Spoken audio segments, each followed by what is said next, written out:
Bollywood celebrities are known to celebrate the Festival of Lights with lots of pomp and show. We caught up with actor Raveena Tandon. Take a look. Well, Diwali is special for every Indian, everyone out there. But today, my Diwali is going to be a little bit more special because I'm spending it with none other than Raveena Tandon in her house, right in her house. And we can see the setting is very beautiful. How is the Diwali slightly different this time as compared to the other years? My children are growing up and they're enjoying doing Diwali.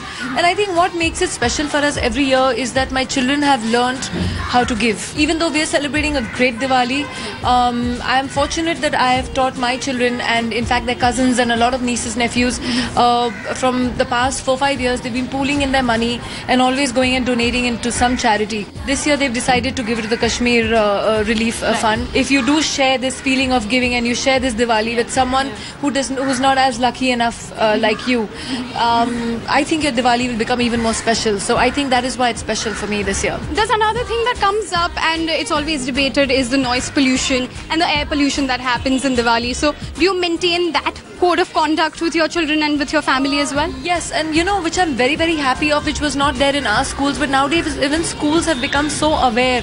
So in fact, my children even come back from school and saying, you know, Mama, air pollution and we should not burst too many patakas, and it's taught even in school now, which is a great thing because ultimately we have to save our environment for the future generations.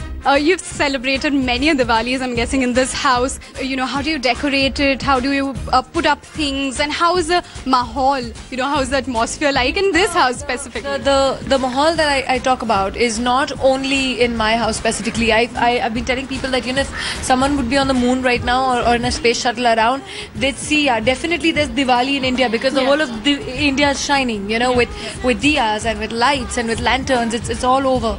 And I think that's the feeling that takes taken in. There's that certain romance in the air at this time. And it's beautiful. And that's what I really like about Diwali. You know, in the evenings, there's a certain nip in the air and then you're lighting diyas and you're making rangoli. I'm gonna feed her a little bit of it. I know you're diet conscious. I know. So let me feed you a big piece first. Absolutely. Revenge. You didn't know what it nice? Chalo, happy Diwali. Thank you very much.